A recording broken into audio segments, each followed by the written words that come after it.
Thank you for downloading this podcast from the British Theatre Guide. For more information about British Theatre Guide, please visit britishtheatreguide.info. One of the biggest hits of the 2009 Edinburgh Festival Fringe was a one-man show about comedian Eric Morecambe, written by Tim Whitnall and performed by Bob Golding.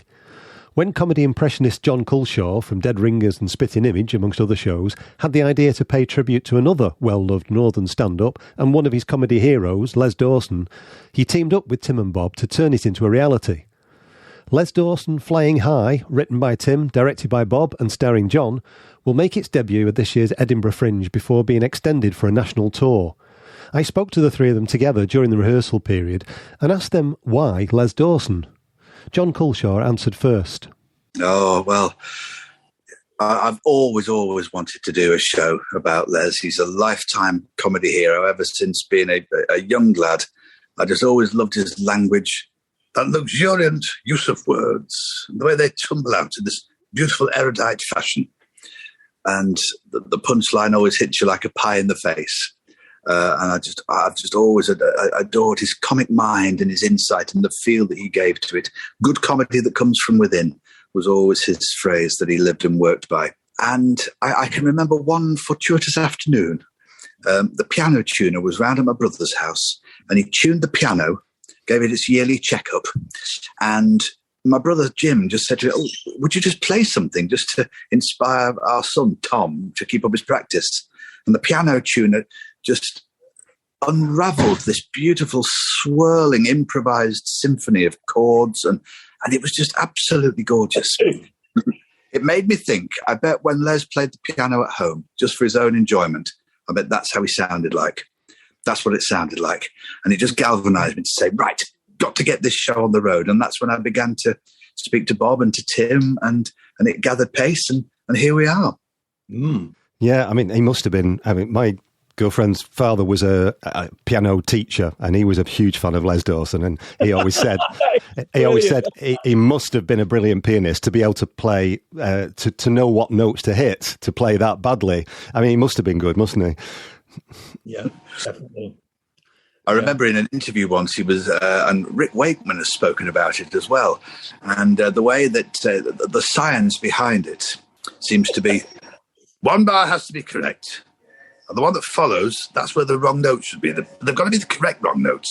Certain wrong notes are just grating, and you don't want those. Certain wrong notes are funny and rather quaint, and you know the difference. And that was the science behind it. Yeah, I can imagine him being very serious about that. I mean, it's like certain consonants being funny and some not, isn't it? There's a science behind that as well, isn't there? Very Douglas. Well, we say in the play, all the wrong notes, but in the right order. Yeah. It's funny, actually, because, of course, you probably know this, David, but he actually came to this brilliant comic device by accident in a wonderfully named club in Hull called the Trawler Men's Club. And by his own admission, in all his biographical works and all his radio interviews, he was blind drunk and he couldn't play the piano. But he got the most incredible reaction from a very hard-nosed audience that had come to laugh, and up to that point hadn't. And of course, after that, he had to, quote unquote, perfect playing badly, because he chanced upon it and realised it was an absolute secret weapon. And then, as you say, just managed to do it. And I play the piano, but when I watch him doing it, it is literally like that thing of scratching your tummy and rubbing your head, or vice versa at the same time. I think it's really difficult to do it, actually. So you're absolutely right. It was a lucky accident, serendipitous, but it kind of gave him, as I keep saying to people when I tell them about our show, their constant reaction is, do we get to see the piano or hear the piano being played badly in it? And of course we do. And it's very much part of the narrative of the play as well. So I'm not going to give the game away, but it's more than just hearing him and seeing him play the piano badly. So there we are. Yeah, there must be certain things that audiences will expect from Les Dawson, like they were from Morecambe when you did Morecambe. There's certain things they expect the paper bag thing with Morecambe, and with this they probably expect the piano, and there's certain other things, I suppose, from Les Dawson.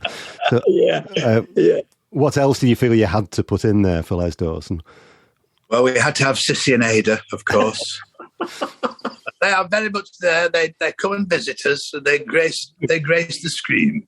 And it's always a joy to see them. It is. It's like being visited by your aunties when they pop on. So yes, we've got those, and all of those things that a Les Dawson fan and aficionado would want. We've got them there, I believe. We have them there. It's funny, actually, another lucky accident, David. Yesterday, John and I were rehearsing some of the piano pieces during the play, and I gave him a note, which John, sorry to talk about you in the third person, but you seem to respond to. Think of the right hand as Sissy twittering away, and the left hand as Ada grunting, either in approbation or, agreement. And you seem to really get that. And it is a bit like that they're chalk and cheese, and one is highfalutin and very sophisticated, and the other one is totally, down to earth and working class. And I love that as well, because Les found those characters everywhere he went, and there were no airs and graces about him, either as a writer or as a performer. I think that's why people remember him with such affection. Yeah. I mentioned before about Morecambe. So Tim and Bob, you've got form on putting comedians' lives on stage, but it's not as putting somebody's life on stage is not as straightforward as some people might think. Obviously, there's a story there already to some extent, but you've got to be selective. And one of my playwriting tutors, he referred to what he didn't want to see. He wrote a play about Orson Welles called Rosebud, and he said, what you want to avoid is a chronological dirge, was the phrase he came up with, which I'm sure we've all seen in the past. But what approach have you taken to telling his life story? Well, I think there are some devices that, with a one-person show, that, like you say, if it can just become reeling off dates and information. So Tim's been very careful about setting it in the present tense. So we go with, as an audience, we go with the protagonist or the protagonist, as Sissy would say, all the way. So rather than he referring back to his school days, we go to his school days and we are in his school days. And I think that works so well because it becomes a very immediate piece of theatre then. Yes, and also, with a performer like John is able to bottle the lightning, and it's quite difficult for an actor to really understand. Well, not every actor, but it's a challenge for an actor to actually skip from character to character back again. But of course, we're blessed with John's talent, and of course with Bob's talent when he played Eric. I think there are 32 characters in the play Morecambe, and there's probably just as many in this. I haven't counted them up, but it's a very interesting way of playing it. And I think the skill for me was in finding a central narrative, and John was very helpful in that, in as much as it really is predicated upon Les's wish, burning desire and ambition to be remembered as a serious writer of fiction, of comedy, of sketches, but mainly as a novelist. And that was something that really interested me as a writer, because I thought, well, where would that come from and why? And so that's why we're able to go back to his childhood and discover what he did in terms of his scholastic abilities and his academic leanings. That's why we go back to his failures as a club comic, because he wrote all his own material. He was amazingly prolific writer. So that really is the narrative, that it is a flight of fancy and it's heightened. But actually, the central theme of the story is about each of us isolating and identifying our dreams and going for them. And when you realise it took Les 16 years to become an overnight success, there's something of a morality tale about it as well, that he never, ever lost faith in his abilities. Even if he doubted them sometimes, he'd bounce back and go along with them, including writing this book and writing his novels and writing his autobiographies and his comedy journals and everything else.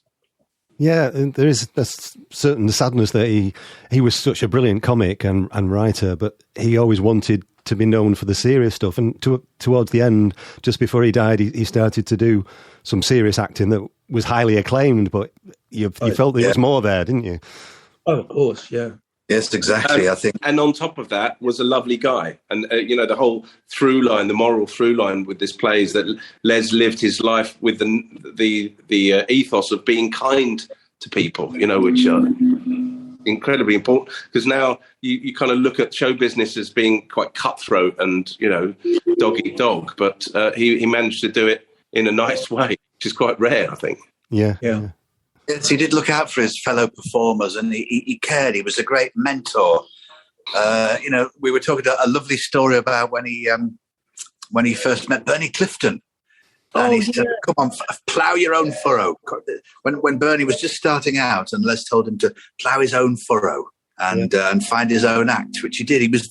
He cared very much in that way, Les, about his fellow performers, a wonderful mentor as well as performer. Yes, definitely, yeah. I love the story about him. He went missing about 30 seconds before the clock started turning on one of his shows at the BBC, and they found him in the bar buying a round of drinks for 2 cleaners. And the floor manager came running in and said, Les, you're supposed to be up there what are you doing with these 2 women drinking before you? And he said, I'll tell you what, bring your drinks, I'll get you in. And he sat them in the front row. And that's him. That was him, that he wouldn't let that moment be interrupted, and gave them, of course, a memory for the rest of their lives. And he was really, really egalitarian, really kind, as John and Bob were saying. And he was tremendously open to change as well. That's another thing that I discovered when I was researching it, that he welcomed and embraced change. He was a progressive comedian. He was also first to put his hand up where he thought his brand of comedy was not just getting old, but whether he still had the pulling power of filling a theatre or a TV studio. And those things really did play on his mind a lot towards the end of his life. And he lived, of course, we all talk about, quote unquote, a golden age of light entertainment. And I think the further away we get from that, there still seems to be an affection for it. And as long as there is that affection and interest, then we'll be doing plays like Les Flying High. So thank you to him, really. It's amazing. They do make such a wonderful era, all of those comedians, Les Dawson, Bob Monkhouse, Eric Morecambe, of course, as you've proved, Bob, that they do give us a wonderful golden era to look back on from this perspective just now. It's a wonderful period, and it's the sense of nostalgia now is so rich, and the depth of affection is fabulous. It really does make you wonder what Les would be still doing now, or what he would have moved on to. I think he would have been in the Harry Potter films. I think he would have been working alongside Jim Broadbent. All of this is where he would have gone next, I think. So you think he would have become that serious actor in the end? Yeah, but like Norman Wisdom did the same thing, all the way through his career. He was sort of chasing 2 careers, if you like, of being the clown, but also wanting to be the front man in the lead role and taken seriously. And as we know, towards the end of Norman's life, he did some very serious dramas he did one TV drama about having cancer, and you can't get more serious than that. But he did it really, really well, and he proved himself to be an excellent actor. And I think you're right, John. I think Les, we create, as his advice to lots of his people around him at the time was, follow your dreams, get to where you want to go. And that's obviously where he wanted to go. And certainly as a writer as well. I mean, that's really the driving force behind this piece, actually, is that his will and need to be recognised as a writer. And the fact that he was such a great linguist was tribute to that talent. Yeah, and in fact, there is a quote. It's writ large across most of the books that I've used for research, but he did actually plead with his second wife, Tracy, always remind them I was a writer too. And he was praised for his writing by Alan Plater, by Barry Cryer, by some pretty heavyweight literary characters and certainly characters in the comedy writing sphere. And his first book sold very well. His first novel was called A Card for the Clubs. And look at this. Talk about BBC Link. Hey, nice. Just arrived. It one you made earlier. You know what? It cost me £30, and it says on the back here 30p, 1974. That's pretty good inflation. But again, he subscribed to that brilliant adage about a writer knowing about what they know. And of course, we deal with it in the play, but nobody knew the world of the almost now defunct, quote unquote, Northern Men's Working Club circuit better than he did. And of course, he worked with some amazing people on the way up. And he worked with big American stars. He worked with people that went on to become comic legends. I found a picture of him actually playing Sissy and Ada with a piano teacher behind them. And I looked at the picture and I thought, I recognise that face. And then I realised it was Olivia Newton-John. Wow. There's pictures of him with Cary Grant having a meal with his wife. And I think it was that everymanish quality that really made me realise that there was a beautifully heartfelt and engaging story about a very simple man, a well-deserving man, because he worked so hard and he came from, as you probably know, David, abject poverty. He really was, came from the classic back-to-back in outer Manchester, greater Manchester. And, of course, his education was stolen from him during the Second World War and because of the Second World War. So he was self-educated as well. And he's, as John was saying earlier, his panache with the English language was just phenomenal, and his love of it too. And I remember as a kid watching him thinking, this is dripping from this man's lips. It's beautifully phonetic and well observed, and then he'd kill you with a punchline, of course. But he was a wordsmith first and foremost, for me anyway. But he's also somebody like Tommy Cooper who could get a laugh without saying a word. He could just get it with a look. He could just create that. You just have a pause for it forever. John, do it, even though you can't see it on the podcast. The picture. I know what you're gonna. Yeah, yes, I'm doing it now. Somebody's in your mind's eye. What she's I'm doing it now. That one. Yeah. I couldn't do it. It hurts. The only reason he could do it was because he had his jaw dislocated so many times when he was a child boxer. He could pull his lip over his nose, his bottom lip over his nose. So it's a fantastic little detail that to put into the script. My later boxing career would scare my opponents away. They'd think they were up against a church gargoyle. They'd get spooked and exit the hall. But his face was enough like the missing link to keep Charles Darwin happy. John, you're from up north. When you were coming up as a performer, what was the scene like in the Northwest then? Was it anything like when Les Dawson was coming up? Those places were still around, but I think it was just tailing off.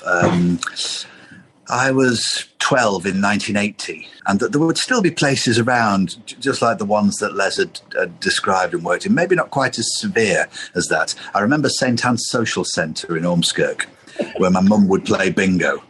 And so many of the women she played bingo with were just like Sissy and Ada, with those wonderful names, Winnie McGrath, Eileen Orton, May Ball, Nellie Brettle. They were all Sissy and Ada-esque. Yeah. My mum was quite like Sissy, really. She was more the Roy Barraclough end, She made her own hat for Rosemary's wedding. Oh, it was lovely. And just all of these wonderful characters, there'd be the singers who'd come on and go, "You are the sunshine of my life." And then there'd be bingo and a meat raffle and things like this. So I did get a sense of that.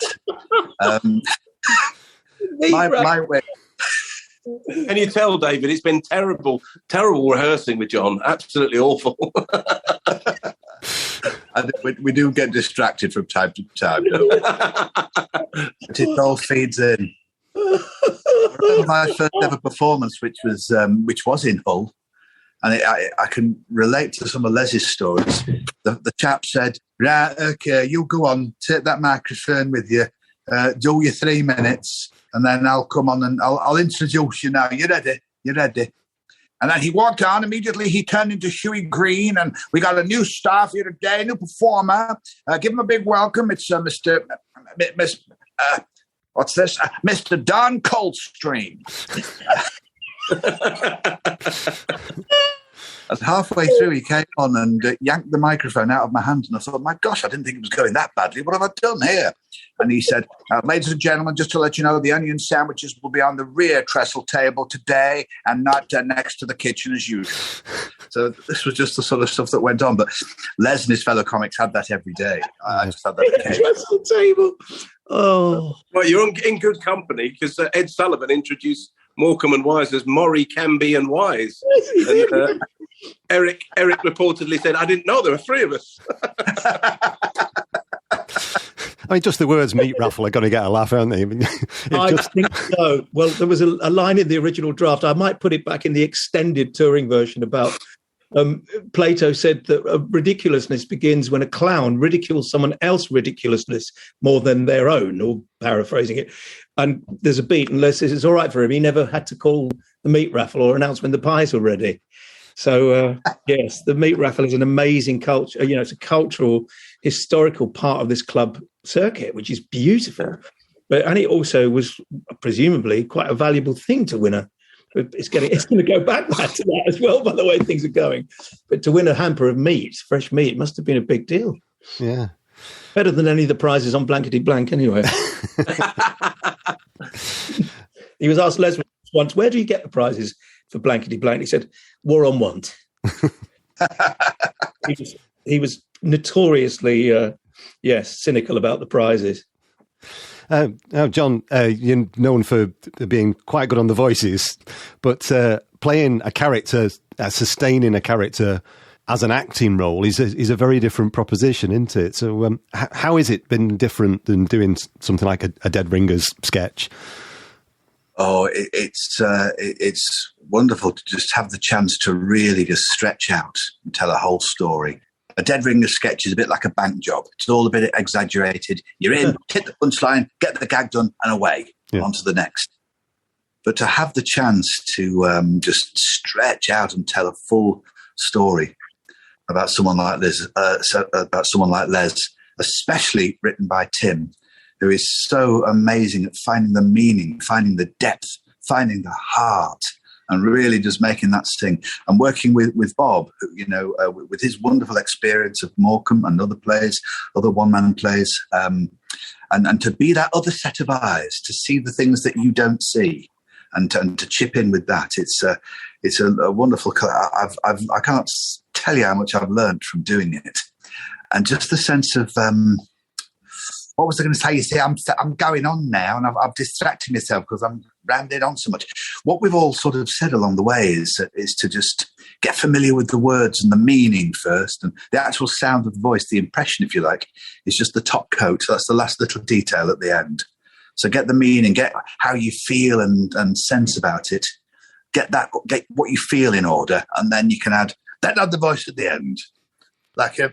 Which not many people can do, and I have to say it's been a wonderful journey with Jon. Watching that sort of progression, it's been incredible because it isn't just an impression. You have the thought process are completely different, and what people don't realise when you do a one-person show is that 85% of all your energy goes towards technical things. Are you standing in the right place? Is this the right prop, when to pick that up, take my jacket off, put my bow tie down, I've got to sing a song now, get the timing right on this gag that works with the voiceover that's coming in, where's the lighting, I've got to move to there, and that sometimes there are similar moments which you have to differentiate in your mind automatically whilst running at breakneck speed. So it is a juggling act, and it's the most difficult thing is putting it all together, and that's been the wonderful process. And with any art, there should be a challenge. There should be a great challenge there that challenges you as the performer and us as the audience as well. And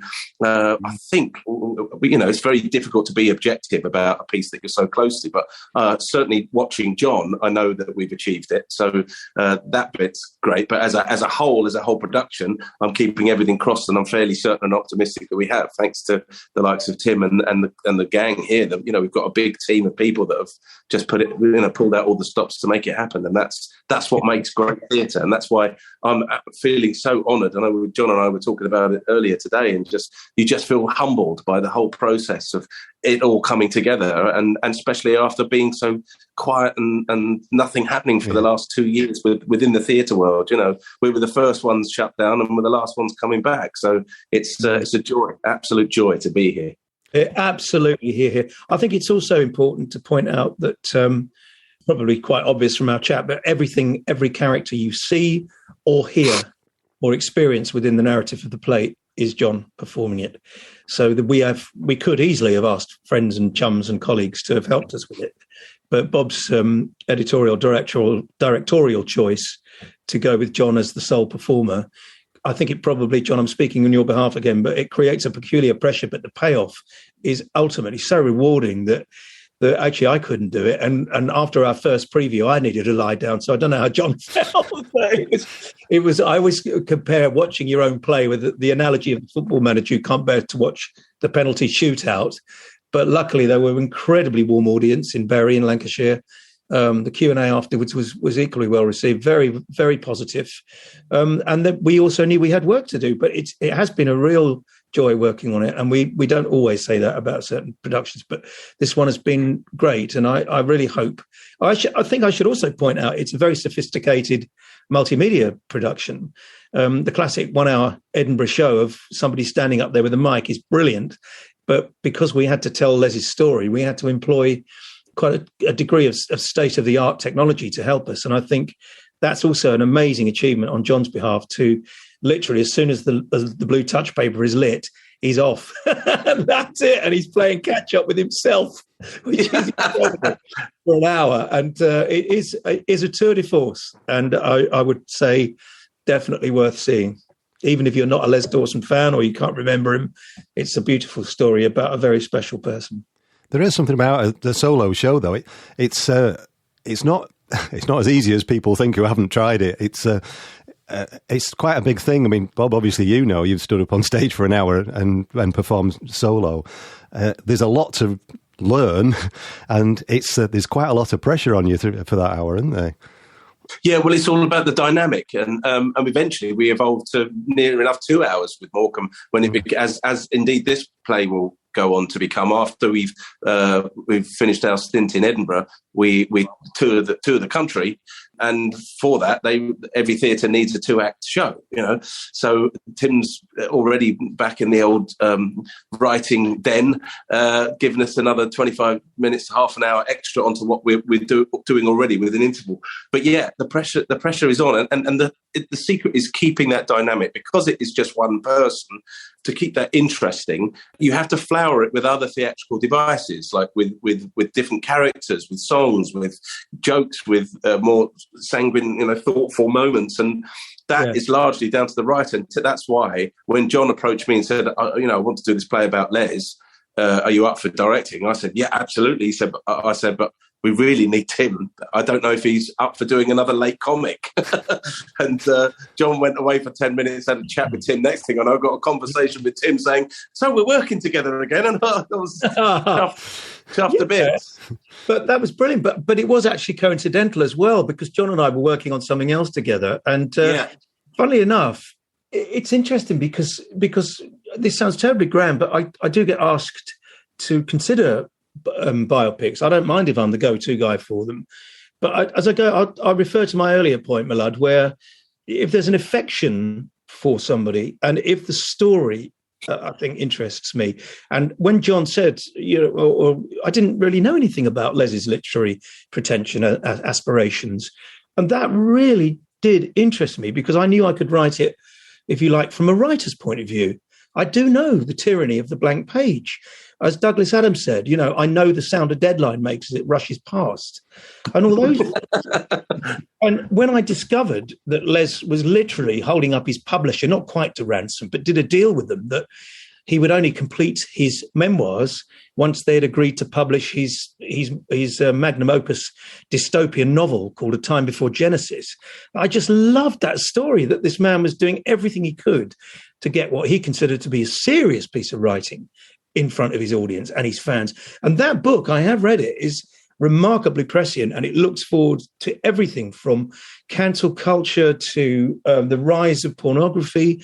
It's a dark book written by someone who is not known for the darker side. So goodness knows what his fans made of it at the time, but it deals with alien invasion, afterlife, hereafter, all kinds of things. And he even talks about comedians having their work assessed and censored by government-approved censors. And this is, wow. So there's an element of the script which I hope, even though the majority is set in the year 1985, I think there's an element of the play that taps into what Jon was saying about it's almost as if he could be here today. There are little nods in which Les acknowledges where we're at with material, where we're at with the full circle of comedy, where we're at with the death of what we used to call the golden age or light entertainment.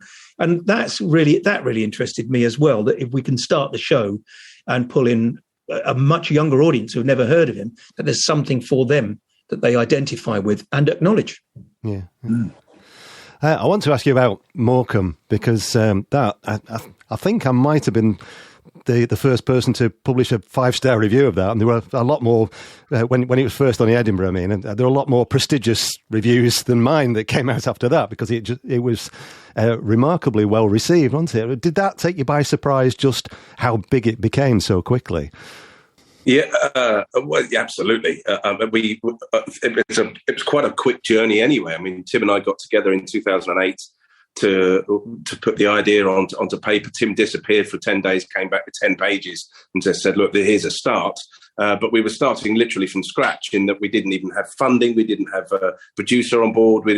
And so eventually we got involved with the producer, and we managed to get some funding, but it wasn't enough. Then we had to do other little teasers in different places to try and raise the funding, which we eventually did.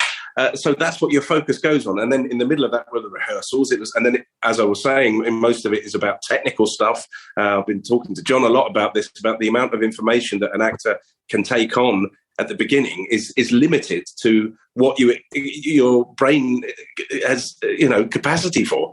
And I had migraines. I've never had migraines in my life during that rehearsal process. Went to the doctor and they said, are you stressed at work? I said, I'm not stressed. I'm just taking a lot on. And that's what it was. It was just the information overload. And Jon's had to go through that as well. And it is such hard work. So when we got to Edinburgh, by the time I was standing behind the curtain, because we had no backstage area in that Rainy Hall, it was in Assembly Rainy Hall. So there's no actual wing space. So I was literally stood behind a curtain, just flat against the wall, waiting for the music to start. And art's going, gung, gung, gung, gung, gung. Yeah. And you can hear the audience and everything's there. It was, and then just at that moment, the director, he appeared next to me and said, Bob, just to let you know, Nicholas Parsons, Ronnie Corbett and Barry Cryer are in. Have a great show. That's the point for me, when I just thought, oh, yeah, the content, as in, these are people that knew Eric. These are people that they shared time and the stage with him. And you just think, gosh, if I don't get this right, we're in a lot of trouble here. And I think that was the point when it sort of hit me, but it was too late, because we were there, we were rehearsed, we researched it, we had a full complement of a performance there ready to give, and it was a real treat. I mean, Nicholas Parsons was so kind and phoned the family, and slowly over the run and the progression of the play, we met pretty much everyone that had anything to do with Morecambe and Wise and their career and their life. And that was such an honour. I'm still friends with them now, and I know Tim will sort of echo that. But I was stood on stage with Bette Midler, Whoopi Goldberg, Mika, Michael Booth, all these people, and then meeting the Queen and the Duke of Edinburgh, thinking, how is this?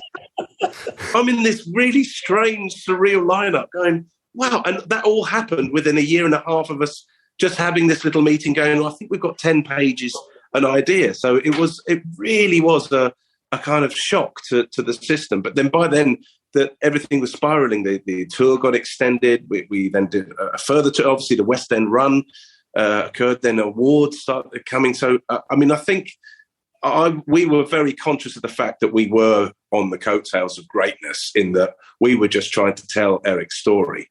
And the affection and love for Eric and that whole genre, including Les and Tommy and all those big names of that era, they're still very, very much there. And it's our duty, I suppose, in a way, if we can, to fly that flag and keep the affection, the love there. You know, my kids have grown up with a very proud moment when my son said, Dad, can you show me some more Laurel and Hardy? I didn't force it on him. He said, can we watch it? And I was a little tear in my eye. And to this day, he's 30. He will hate me saying this. He's 13 in a couple of months. I sing, when he goes to bed, I just sing, go to sleep, my baby, my baby. Now tell me that again. And that's the reason why we do it. You know, that's the reason. And also we love doing it, of course. We love, sharing in that laughter with the audience. But to fly that flag is a great honour. And for those who come and see this play, I think they'll absolutely agree with me that Jon is very much so doing that for Les. Yeah. Just to finish off, all three of you, a highlight of something that you think's great that people should come to see this play the reason why they should come and see this play. Tim. Oh, not me first. I was going to say John first. I was being polite. I've gassed away. I think the world dearly misses and dearly needs a Les Dawson and Eric Morecambe.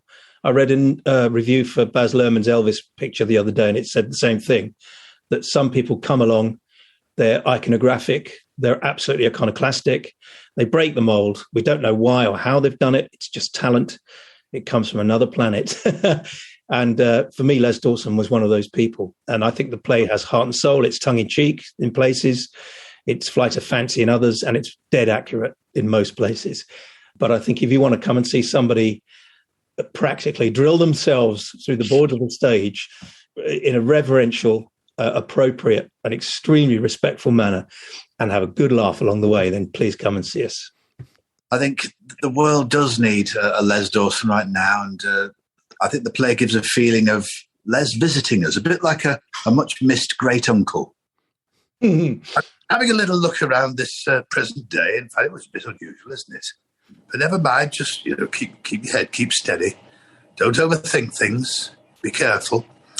And I do wonder what he would have made of the modern world. As I walked past a pub, the pub garden was full of blue lights. They brightened as people inhaled at the ends of them, and they would exhale a cumulus cloud. One of them had a man bun and a tattooed neck. It was a very intriguing picture indeed. Written by Terry Pratchett, I'm sure, a very good writer. It's like a visit from a great uncle. And as to echo what Tim and Bob were saying, we miss these comics. We miss them. It's so lovely to, via a biopic, via a play such as this, to have another little fix of them, to get another little sense and a little bit more of what we didn't know about them. Yeah, we miss them, and it's lovely to have them back in some way. I think there's another element to this production in that Jon Culshaw is not just a voice. He is the embodiment of Les Dawson on that stage, as anyone will see if they come and see the play. You just spend an hour in the presence of Les, and how lovely to be able to do that now. That was director Bob Golding, before him actor Jon Culshaw, and before that writer Tim Whitnall, with their final thoughts on Les Dawson Flying High, which will run at the Gordon Aikman Theatre, Assembly George Square in Edinburgh from the 3rd to the 28th of August 2022. For more information and tickets, see lesdawsonplay.co.uk or go to assemblyfestival.com or www.edfringe.com. You've been listening to a podcast from British Theatre Guide. For more information, please visit britishtheatreguide.info.